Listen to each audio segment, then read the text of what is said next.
Halo semuanya, selamat datang dan selamat menonton. Hari ini kita akan membedah sebuah proyek menarik tentang machine learning. Kita akan membangun model Artificial Neural Network atau ANN menggunakan TensorFlow dan Keras untuk memprediksi karakteristik warna berdasarkan dataset Colorpedia. Kita akan melihat bagaimana komputer bisa belajar mengenali hubungan antara nilai HSL dan sifat-sifat psikologis atau teknik dari sebuah warna. Langkah pertama yang kita lakukan, kita menyiapkan alat-alat yang digunakan untuk membangun model AI ini. Yang pertama, kita menggunakan Google Colab untuk membuat kode-kode yang akan kita buat gitu. Yang selanjutnya, di sini kita menggunakan modul-modul atau yang bisa disebut library-library yang digunakan untuk membangun model ini. Yang pertama, kita menggunakan library google.colab. Library ini digunakan untuk mengupload file dataset itu sendiri.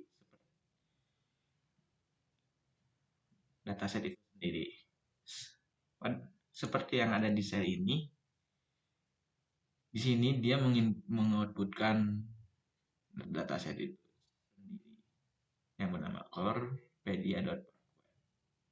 Pada proses running, di sini dia meminta untuk memilih file pada pengguna, yaitu itu masukinnya ke sini gitu. Ini untuk saya pertama, library pertama, modul pertama. Yang selanjutnya di sel kedua ini merupakan pustaka library yang akan digunakan gitu untuk membangun model itu sendiri. Di mana di sini terdapat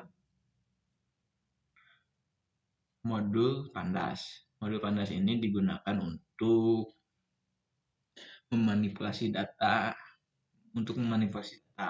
Yang selanjutnya ada NumPy. Di sini library ini digunakan untuk memproses komputasi numerik. Yang selanjutnya kita menggunakan library atau modul Matplotlib dan Seaborn. Library ini digunakan untuk visualisasi tentang data-data yang akan ditampilkan. Yang selanjutnya kita menggunakan layer dan modes dari library TensorFlow.keras. Library ini digunakan untuk membangun model jaringan saraf tiruan. Yang selanjutnya ada modul train test split. Modul ini digunakan untuk membagi data training dan data test itu sendiri. Yang selanjutnya ada min-max scaler. Modul min-max scaler. Modul ini digunakan untuk mengubah data menjadi nilai di antara 0 sampai 1.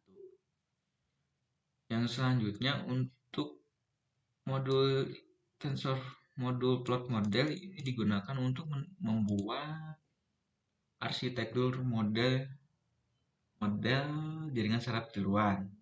Ini sebenarnya buat tampilan doang gitu.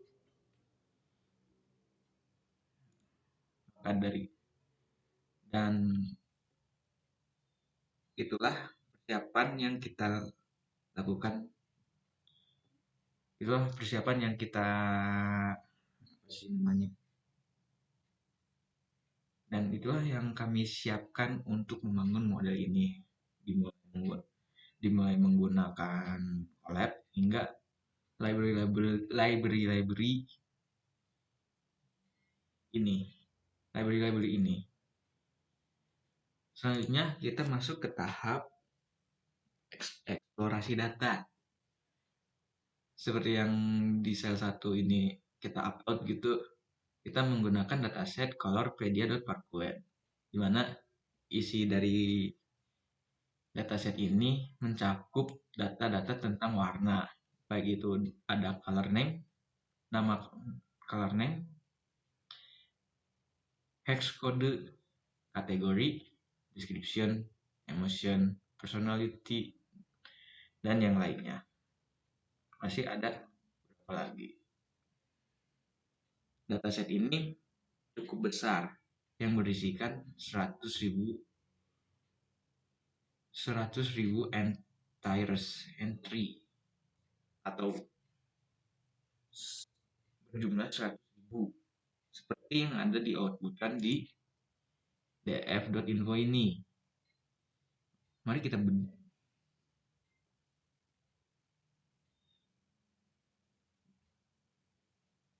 pada output dari df.info ini kita bisa melihat struktur data yang ada di dataset ini, di mana dataset ini terdiri dari tiga data dengan jenis data float, 3 data dengan jenis data integer, dan yang terakhir ada 11 data yang bertipekan objek. Dengan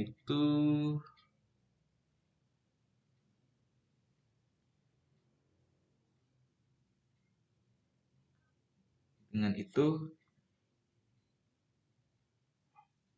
ini adalah eksplorasi data yang kita dapatkan. Untuk selanjutnya kita masuk ke preprocessing data. Di tahap ini kita akan mengambil kolom hue, saturation, dan lightness untuk dijadikan sebagai data yang untuk dijadikan sebagai data input pada model ini. Seperti yang ada di tampilan ini, di mana ini adalah grafik data hue, saturation, dan lightness.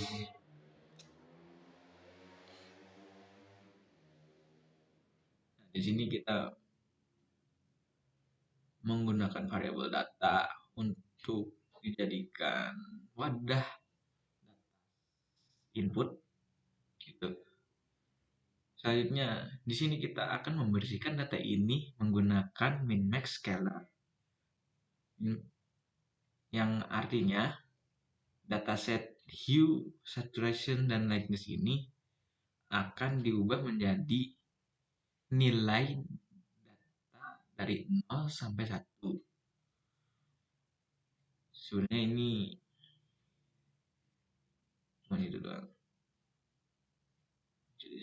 Dan selanjutnya kita membagi data training dan data test, di mana kita membagi data trainingnya itu dengan data testnya berjumlah 20% dan sisanya training 80%. Juga menggunakan random state 42. Itu adalah pre-processing data. Yang selanjutnya kita akan membahas arsitektur model. Pada arsitektur model ini sebenarnya ini yang paling seru, di mana kita membangun arsitektur model itu sendiri. Di sini kita menggunakan model sekuensial. Model ini terdiri dari input layer dan beberapa hidden layer dari encode ini. Decode itu adalah hidden layer, dan yang terakhir output layer. Di sini kita membangunkan yang namanya encoder dan decoder. Untuk encoder, kita mengubah input ini menjadi data anomali gitu, seperti yang ada jadi latent space ini. Kemudian data anomali ini kita di decoder lagi menjadi hidden layer yang ada di sini. Nantinya si decoder ini menjadi output lagi. Karena kebetulan pada dataset ini kita tidak menemukan label yang cocok gitu untuk dijadikan output. Maka dari itu kita memanfaatkan yang namanya autoencoder atau membiarkan si model ini mencari outputnya sendiri. Begitu untuk arsitektur model. Oh ya, pada hidden layer di sini kita menggunakan activation ReLU dengan jumlah syarat. Oh, saya menjelaskan ulang kembali. Pada input layer kan kita menginputkan dengan tiga apa sih syarat. Pada lapisan pertama gitu, input layer kita memasukkan 3 data. Nanti kita ada 3 syarat. Yang selanjutnya ini diproses menjadi ke lapisan tersembunyi.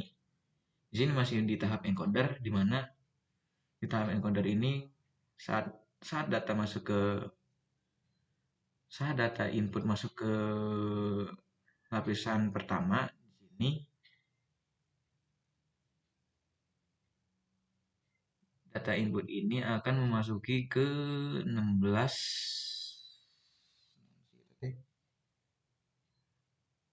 ke oh,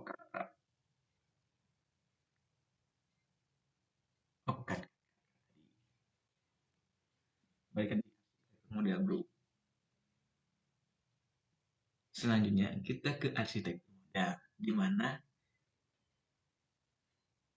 bagian ini yang paling seru untuk membangun arsitektur dari model yang akan kita buat, di mana kita menggunakan model sekuensial. Model ini terdiri dari input layer. Input layer ini berjumlahkan 3. Sebelum menjelaskan lebih lanjut, di sini kita memanfaatkan yang namanya encoder dan decoder. Bisa disebut auto encoder. Alasannya pada dataset yang kita gunakan di sini kita tidak menemukan label yang akan kita gunakan gitu, yang akan kita gunakan sebagai outputnya. Maka dari itu kita memanfaatkan yang namanya autoencoder. Kembali autoencoder, di mana autoencoder ini ada yang terdiri dari encoder dan decoder. Encoder itu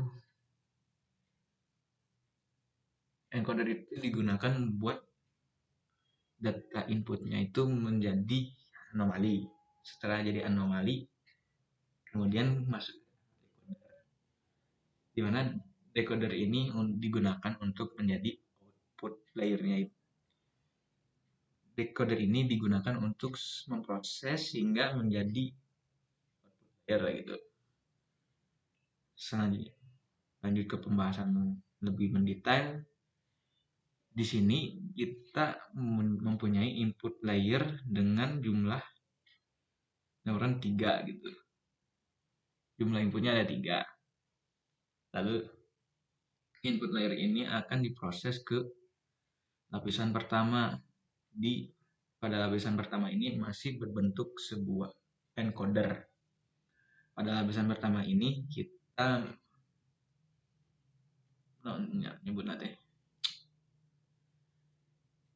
kita menggunakan 16 neuron dengan aktivasi function dengan fungsi aktivasi ReLU. Selanjutnya masuklah ke lapisan kedua. Di sini pada lapisan kedua ini berjumlahkan 8 neuron dengan aktivasi ReLU dengan fungsi aktivasi yang sama, yaitu ReLU. Lalu di tahap akhir encoder ini menjadi sebuah output lah gitu, dimana output ini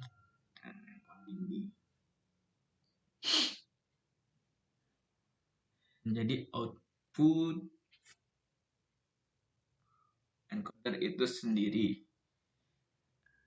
dengan outputnya itu 2 dengan jumlah 2 menggunakan fungsi aktivasi sigmoid.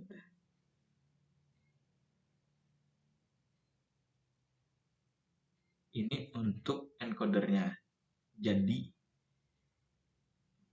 yang awalnya dari input itu 3 data, diproses lagi ke lapisan pertama 16 neuron, diproses lagi ke lapisan selanjutnya yaitu 8 neuron, dan akhirnya menjadi output encoder yang berjumlahkan 2 data dengan fungsi aktivasi itu. Selanjutnya, encoder ini akan digunakan untuk membangun decoder. Decoder. Pada decoder ini, data encoder yang sifatnya masih anomali ini akan diproses ke tahap selanjutnya, yaitu di tahap decoder. Di tahap decoder ini, data latent space ini akan diproses oleh 8 neuron pada lapisan selanjutnya. Dengan 8 neuron dan menggunakan fungsi aktivasi ReLU. Setelah diproses pada ini, selanjutnya diproses ke lapisan yang selanjutnya, yaitu dan itulah cara kita membangun ANN, membangun model artificial neural network dengan dataset yang berjumlahkan 100.000 data menggunakan model yang kini bisa mengenali data hue, saturation, dan lightness. Teknik ini bisa dikembangkan lebih jauh lagi, misalnya untuk sistem desain otomatis atau analisis psikologi warna dalam pemasaran. Terima kasih sudah menonton. Jangan lupa subscribe dan sampai jumpa di proyek AI berikutnya. Bye bye.